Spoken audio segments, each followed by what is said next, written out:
Kalau sekat ada lagi nih yang unik dan khas dalam pernikahan adat Aceh. Bagian dari baju adat yang wajib dikenakan mempelai pria. Namanya kopiah mokotop yang disebut juga kopiah linto. Membuat kopiah mokotop terbilang cukup rumit dan harus telaten. Karena jika salah sedikit saja ketika menyusun warnanya, artinya pun berbeda. Jadi nggak bisa sembarangan. Nah, bagaimana kalau kita kunjungi sentra pengrajin kopiah mokotop yang berlokasi di Desa Rawatungkop, Sigli, Pidijaya. Pembuatnya rata-rata adalah ibu-ibu. Mereka membuat kopiah mokotop untuk mengisi waktu luang sambil menunggu musim panen padi. Bahan membuat kopiah linto adalah jenis kain tetron. Tetron sengaja dipilih karena mempunyai tekstur yang tipis sehingga mudah untuk proses penjahitannya. Sebelumnya, kain tetron digunting berbentuk dadu. Warnanya bermacam-macam. Ada merah, hijau, kuning, hitam, dan putih. Semua warna tersebut mempunyai arti loh sahabat. Warna kuning mewakili terah raja.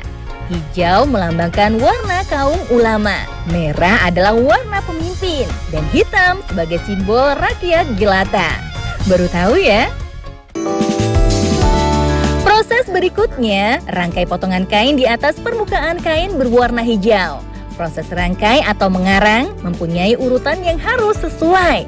Jika salah, maka harus diulang kembali. Kain yang sudah dirangkai lalu dijepit menggunakan bambu atau dipekap dan disambung kembali hingga erat. Kemudian bentuk kain menjadi bulat. Masukkan kapas yang sudah digulung memanjang pada sela-sela kainnya agar bentuk kopiah menjadi bagus.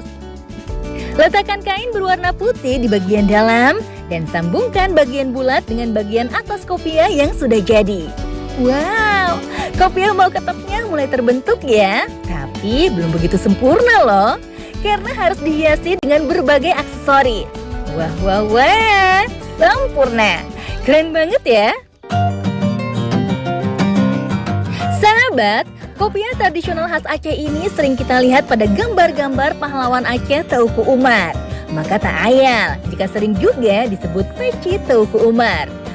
Padahal sejarahnya sih, kopiah mokotop sudah dipakai jauh di masa kerajaan dahulu dan dipakai hanya pada saat tertentu saja. Seiring perkembangan zaman, masyarakat Desa Rawatungkop pun berkreasi membuat kopiah mokotop yang dapat dipakai sehari-hari. Nggak cuma kopiah, mereka juga membuat aksesoris dan tas perempuan dengan motif senada seperti kopiah linto. Harganya sih bervariasi, mulai dari 200 hingga 600 ribu rupiah, tergantung bentuk dan motifnya. Suka deh!